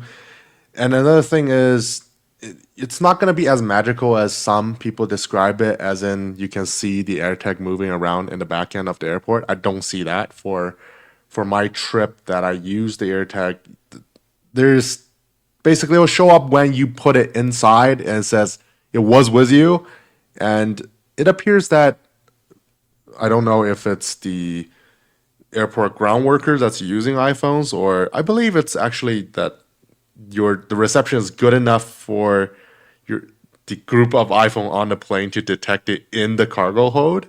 So that's basically your two checkpoints. It's either going to show up on your plane or not. Another thing I want to showcase is the actual firearm declaration that I did coming back from Thunder Bay, just because I'm flying with firearm parts. Yeah, but so do we really need to confuse that because somebody didn't know the rules? Like there's no declaration for parts. There's declarations for firearms. And that so like last week we touched on the parts side of things a bit, like, but here's the thing though, CATSA requires you to declare firearm parts as well. Yes, but it's not a firearms declaration. That is part of your declaration that, yeah, I got fruits and vegetables with me. I spent this much on T-shirts. The firearms declaration is for firearms. That's the declaration. It's not a firearms declaration. Like, even though they made you do a firearms declaration, it's not a firearms declaration. It's a declaration of, yeah, this is what I spent when I was down in this country, and this is what I'm bringing back. I'm just going to say there is a likelihood. Also, CATSA asked me to do this, not WestJet asked me to do this. So there may be a chance you're filling this thing if you're carrying only parts, just to confirm you're not carrying ammo. It's kind of dumb, I get it, but the process is the process, and this is the process I ran into. They did not attach a travel tag to my baggage. I don't know why they said yes, but that did happen. Generally speaking, they're going to have 3 copies. One of the copies the airline is going to take away. Then you have the white copy, which is the one you're supposed to have, and the red copy, which, and I re-quoted this with my friend who was traveling with, the check-in agent says need to be placed on top of your baggage before it went into the conveyor. And then I showed, it was on top of my luggage. I showed it to the TSA agent. No, not in the luggage. They said on top of it. I showed both of them, the white one and the red one, to the TSA agent. And they asked me to take both back. So you can tell in Canada, this process is a little bit more confusing. In the States, as have... I sent the video to Dustin from 3-Gun AMAX. I'll link that in Discord as well. I like AMAX Storytime. Dustin didn't seem to appreciate it, which I understand. But in the States, you have a declaration that you put inside the case, and then you shut the case. I don't know if that's the standard procedure for Canada, and they just messed up, or what's the deal? It is the standard procedure. But like when I flew to nationals with my shotgun, I went off to the side, opened it up, and like it was a full sheet of paper that got put into my case with my shotgun, and that was within Canada. That wasn't cross border. Yeah, so it was a weird anomaly. On the same token, it wasn't this sheet, but you weren't flying with firearms either. So that's true. But again, they're not. I'm doing what I was told. Absolutely. I'm not saying you should have stood there and picked a fight, say no, I'm right, and that. I'm not saying that whatsoever. I was almost treated like a criminal, and there's the later story that I was treated as a criminal. But here's the question: did you try to get through without declaring that? Yes. So there's the thing. It's the same thing as if you come back with alcohol and cigarettes you don't declare. Guess what? You're gonna be on a watch list for 7 years. I did say that I have firearm parts. They said, "Is it a firearm?" I said no. So they said, "Okay." Yeah. And then TSA had to bounce me back to do this whole thing again, declaring a firearm that doesn't exist. Well, conveniently, I am going to be declaring firearms and ammunition. Ammunition, and I have documents. Yeah. So I think I'm at least on the right end of the law there. Right. But just in case they mess up, which in this case they did, boarded the plane, sat down, they came up to me saying, "Are you Mr. Tony?" I was like, "Yes." "Do you have the sheet of paper?" I was like, "Probably. You need to give me a second. Find the red sheet of paper. Give the sheet of paper to them." I was checking on my phone. The thing is already there. The luggage is in the plane. It's like, okay, so I have my bag open. I'm sitting there. It's like, "Are you gonna tell me something about it?" "Nope." They closed the door. We flew off. Oh, wow. Just like, so in Canada, be prepared. Again, leave yourself plenty of time. So generally speaking, for me flying domestic, no checked baggages, like the recommended time of 2 hours before departure is like quite a bit more than what you need. For this, No I'll checked say, for no checked luggage within the country. Like yeah, a domestic, 2 that's an hours? hour. That's an Yeah. hour. I know it's the recommended is 2 hours. So I'll No. say for firearms, maybe even give yourself a little bit more than that. Oh. Still, Well, I would give yourself 2 hours if you're flying domestically with a firearm. Yeah, I fully intend to be there 3 hours at least. Both myself and my But partner, international, yeah. yeah, like we're both pretty we would rather have more time than less. Like I'd rather be chill and not stressed. Well, Um, yeah. Now, so basically, what we're saying is, if you're no matter if you're Tony who won't drive for 4 hours, but he'll go to an airport for 2 hours before a domestic flight, or or if you're me and you will go like if you've pre-checked and all you have to do is check your bag, you're like an hour to 45 minutes before your flight. If you're flying with firearms, go an hour before you would normally go for that flight. Yeah. Yeah. Give yourself an hour for dealing with the firearms. Yeah, and that's my intention. I mean, thankfully, I think the place where I will probably experience the most friction, or I anticipate the most friction, is my declaration on the Canada side. Like when I fly into Vegas, I think that the headache is actually going to be getting on that plane, because I'm going to be dealing with Canadian checked bags. Like it's going to be like a Canadian like flight, so it's going to be them that is going to be the problem, right? Less experience. I'm not worried about being in America and flying home. And because I'm flying out of Vancouver, I actually will be in America before I leave, which is nice because you can do the pre-check thing, right? So I can go through CBP before I get on the plane. So that's why, like, I'm not super. That is nice. It's so nice. It really does take a lot of stress off. I don't think I need to be there 3 hours early. I really don't, but I'm going to be. International, like what, 2 hours? They say. They say that. I have, man. But the thing is, there are airports that will give, like, they're like Williston. If you have it, like, if you don't pre-check in and you're checking in at the teller, and you're not an hour before the departure, and it's a small little regional airport. Like, it's not like Chicago or Denver or anything. It's a small little regional airport. They will just, nope, you're not going because we don't have the time to get your bag like 300 yards to the plane right there. that is funny. I have never been less than 2 hours early for an international flight. Like I would rather sit in a terminal and not stress. That's what Nintendo invented the Switch for. And I never not travel with that thing too. So and honestly, like, came in handy last weekend. I sat on a plane in Scottsbluff for a few hours while they sorted stuff out in Denver. Yeah, I mean, how what were you playing? Just out of curiosity. Golf. Okay. Mario Golf? No. EA, like 2K21. Okay.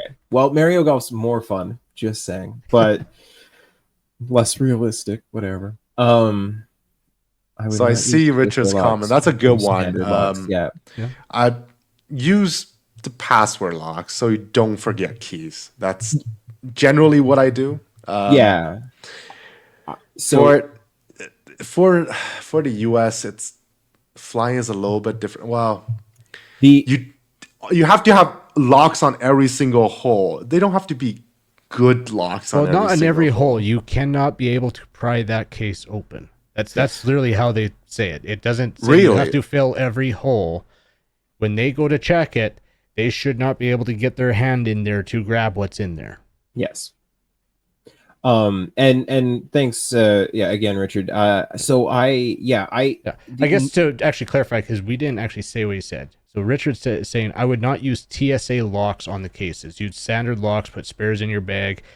Let them call you back to the desk if they want to check or make them cut off. I've seen them cut off the TSA locks too. So yeah, put a quality lock on there. I thankfully have a whole, like this, again, blame it on the day job. I have tons of heavy duty combo lock, like coated locks, and that is 100% my intention. That's what's going on all of the cases in every single hole, because I don't want to mess around with keys. I've already confirmed TSA locks are not required for these cases. It says so on both of the airlines' flight policies. They just say the cases need to be locked, cannot be able to get into them. They do not need to be TSA locks, so they won't be. For sure, they will not be. But yeah, that's an excellent point. And yeah, I've got some pretty beefy locks that I'll be using for, especially for the long gun case, and then some decently beefy locks for my pistol case. That's going to be my other piece of checked luggage. What it comes down to is take your time, prepare. It's not as big of a deal, even as we make it sound right now. It's not that big of a deal. Your import paperwork, or if you're flying domestically, okay, cool. Throw it in a hard case. That's one thing we didn't mention. It's got to be a hard case. Yes. Basically, it can't be broken into. Like, you can't just take a knife and cut your way into it or whatever. It's got to be a hard case, locked. Canadian storage transportation laws, of course. Same thing in the U.S. Wherever you are in the U.S., your storage/transportation laws got to be followed. But it's nothing special. You're transporting it, and so yeah, just take your time, do your research, make sure you're prepared. Don't try, if you can, don't do things at the last minute, and yeah, research where you're going and the airline that you're going on, because some airlines, and check the forums too, because there's federal and like FFA or FAA laws and everything, but then just be prepared to have someone that doesn't know what they're talking about, especially in Canada. Have the patience, and heck, have it pulled up on your phone or something. Get a supervisor there, but just patience. It's just like anytime flying. You get excited with anybody at the airport, it's not going to go your way. No, I think, and again, this is where I'm the right person for this, because I'm pretty chill in that world. And because I have some expertise and some gravitas and an IMDb page that says I have an expertise in this, I can be a little bit more chill. And if you like, from not just that video, but a couple of other folks that I've just seen talk about flying with guns, like if you, especially in the Canadian context, if you approach it as the authority, yeah, I have everything that you need right here. We're going to do this thing. That will put that other person at ease, rather than, do you know what I need to do here? Like, Don't ask that question. Don't ever ask that question. We don't want to discover what we don't want to learn together. Yeah.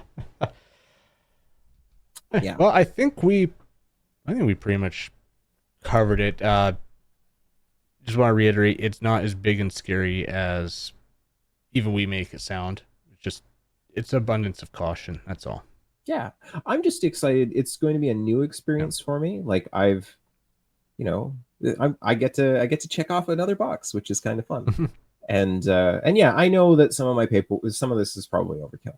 I know that I'm being overly prepared, but I have never in my life regretted being over prepared. Not once. But I have on occasion regretted being underprepared. So Richard is sharing a link in the chat about firearms insurance. $80 for 1 year coverage, up to $25,000. Ooh, you should send that to me. That was the next thing on my list, was getting some insurance while I'm on that trip. Yep. So there you go. Firearms insurance as well. That's a good one. Thanks, Richard. That's new. All right. All right. why don't we move on to listener feedback? And we do have an email here, and it just happens to be from Richard. Hey. So, Tony, actually, no. We'll get Dustin to read this one. Oh, all right. It's to Tony, so I can't make him read a letter to him. That's fair. That's fair. I'll read it. Tony, like yourself, I'm reviewing export restrictions on firearm parts from the USA. In 2020, it appears that a large number of items moved from the Department of State under ITAR to the Department of Commerce under EAR, E-A-R. I just came across this and thought it may be of interest to you as it seems to sum it up nicely. I've already used Easy Export and it worked well, so trust the information source. And he's included a couple of links here to blog easyexport.net and what's this other one? Austin Sheridan, USA. Okay. And it looks like less than so Richard, you're on here. You mind if we throw those links in the chat? I imagine he's not going to mind. There's not his personal links. Yeah.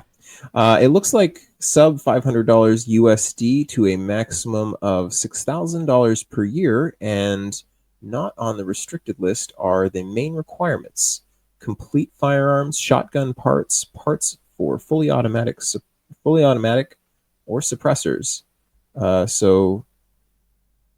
Don't know if you're already if you'd already come across this or not, Richard.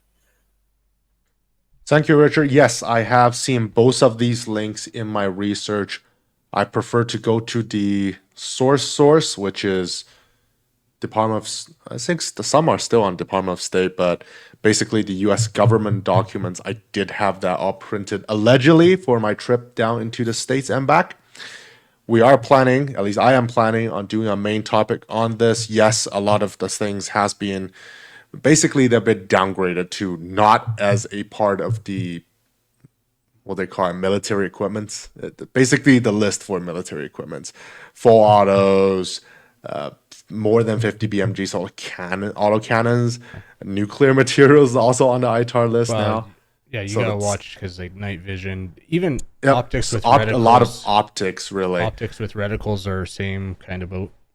So that's more of the tricky part. Again, reloading tools, for example, most of them, if you're ordering from Brownells, it gives you a clear indication what they are. And we'll be doing a main topic on that. I'll have all the links prepared for it.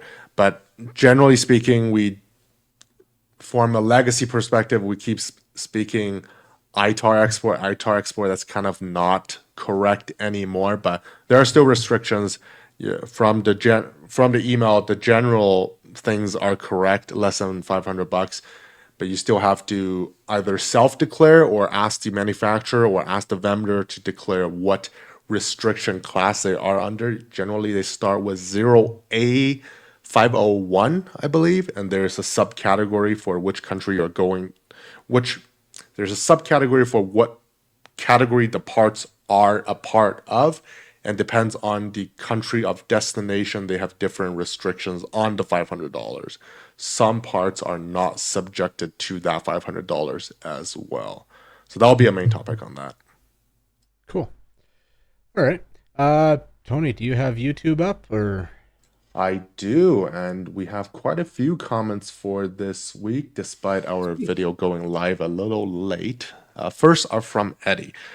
Dustin, my experience with U.S. CBP officers has been mixed. Some are chill, others give me a drawn-out interview at the booth, and others are downright rude.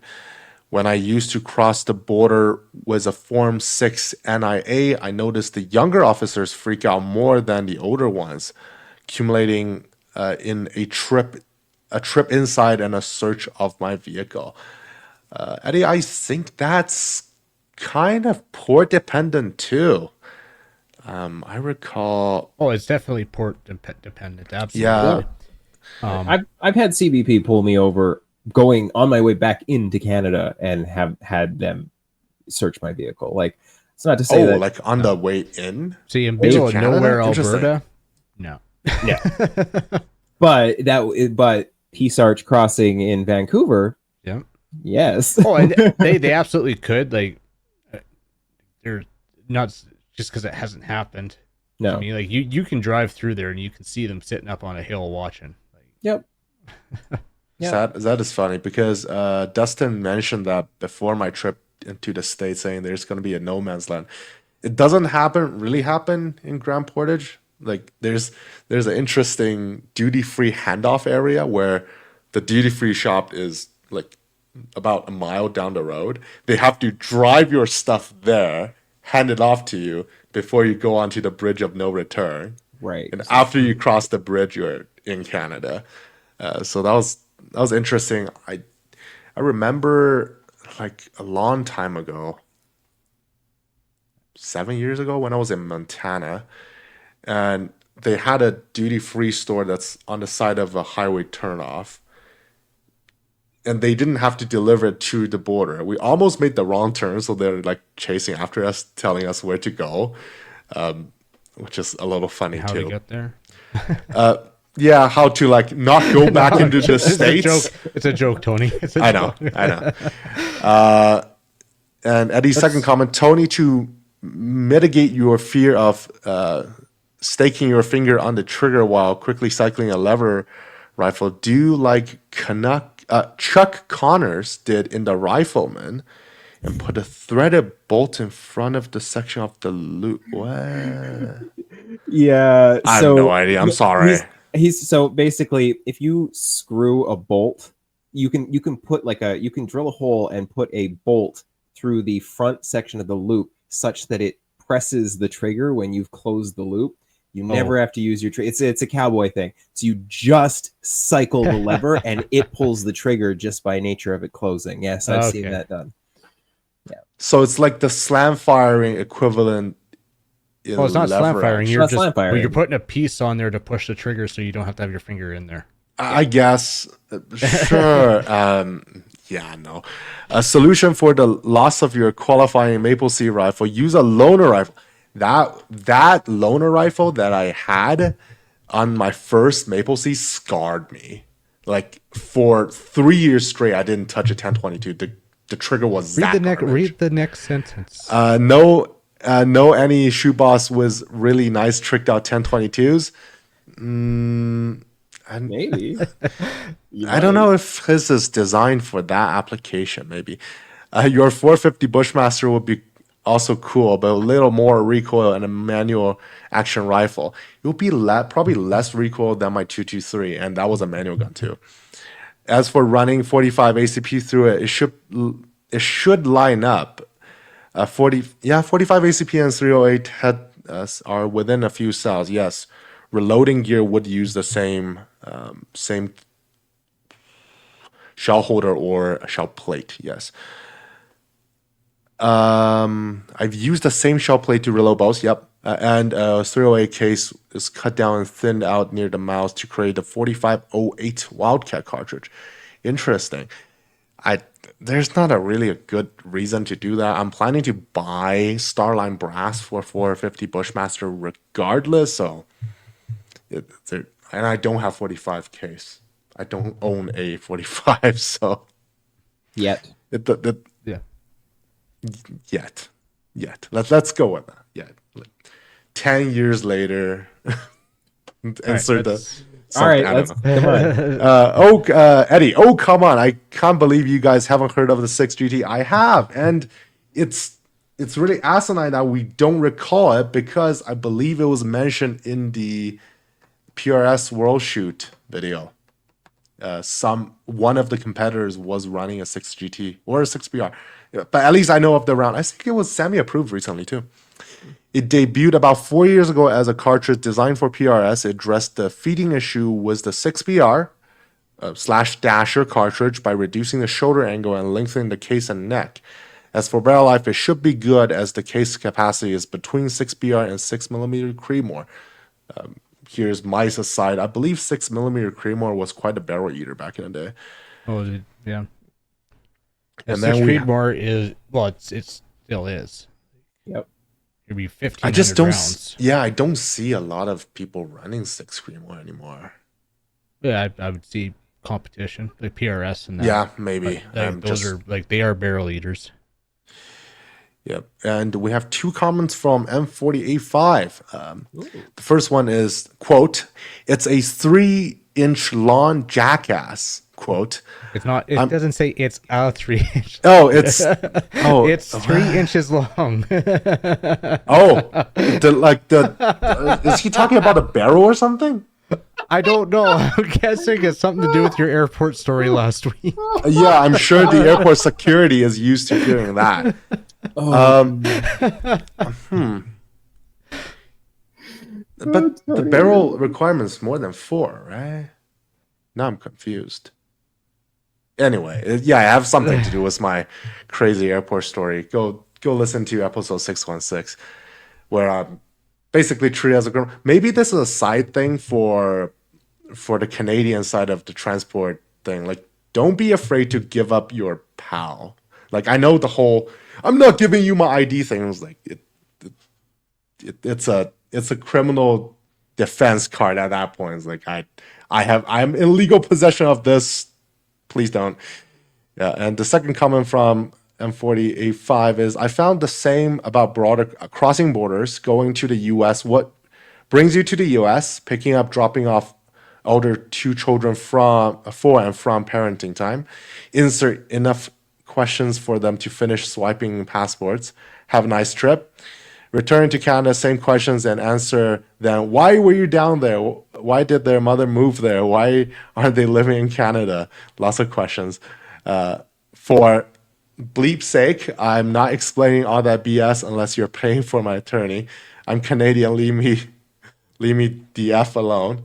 Also, you can tell the individual ports of entry in the US and Canada all give us is a generic number to call. Oh, interesting. I did not know that. One officer on the Sweetgrass side told me once they had a matter to deal with and managed to find a number to the Sweetgrass side, the response he got was, "How did you manage to get the number?" Click. Interesting. I seriously don't understand how we have a reputation as a polite country. I don't know either. Yeah. Got me. Elbows up. Yeah, that's the polite part, right? That's I guess. That's Yeah. another word we're not supposed to say on live. Elbows up? Really? No, what? Yeah, never It's Oh. fine. Don't say it live. It's fine.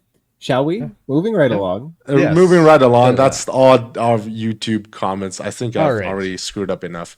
mind. All right, we don't have any other comments. There's some stuff happening on Discord as always, getting quite the community going on there. Sponsor links. So we have sponsor links on our website for both Cabela's and Brownells. So if you're gonna go shop online at either of those stores, and I bet you that link for Cabela's is the original one. It's not the new Bass Pro one yet. So just the Cabela's.ca, or does it? Yeah, they're on the website.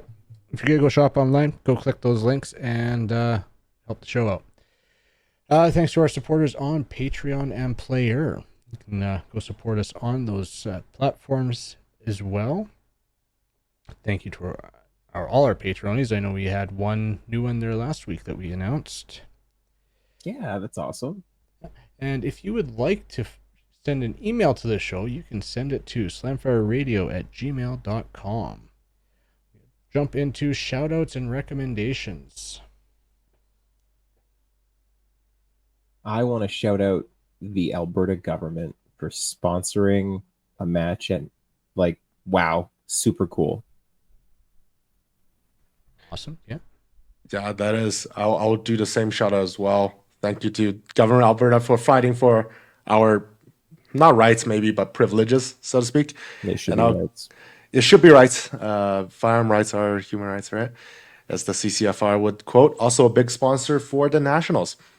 I will give a shout out also to my friend in Thunder Bay, Mr. Shi. Thank you for picking up the stuff. He got his car key back, which is the funniest thing because I have my secondary key. I reminded them saying, remind me that as soon as we arrive at the duty-free store, ask me to take the key off, and everyone on the car forgot.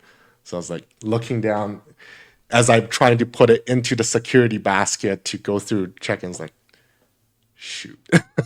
But the Thunder Bay Police Force was kind enough to confiscate the bare bolt carrier, have not the bolt carrier alone. It doesn't have anything on it except the gas key, and take the key as well. So that was really nice of them. Cool. Well, I'm not gonna shout out the government because I think you have to be careful on how much you praise the government. But yeah, good job, Alberta government. But I will shout out all the winners of nationals. I know Taylor got another title under his belt. So did Mel. Tim Lamb took an open national championship. I know he's been an up and comer, and he got his national championship there. And just everyone else who showed up, I think there was like 400 shooters at that match. So, it's really too bad we didn't have someone from the show there to do some coverage. Yeah, who would be living closest to that particular I don't match? know. I have no idea. It's a shooting show. You have a national championship out your back door. You're invited to come cover it and shoot it. I don't know. Anyways, shout out to all the competitors, especially those who won, and all the staff that worked that, because match of that size, it doesn't go without all the help. And I know Ken worked really hard on putting that on, and everyone did, with just making sure it went good. I wasn't there, obviously, but I imagine it went good. Everyone I saw had a good time. So we should give a shout out to Ken at P3 Shooting Specialties. I just did. Yeah, well, you didn't mention P3 though. So go check out their website, P3 Shooting Specialties. Cool. All right. With that, we're going to sign off. So join our Discord server. Check us out on Facebook, YouTube, Twitch, and Player. Join the CCFR, and we will see you next week. Night. Good night, Kelly.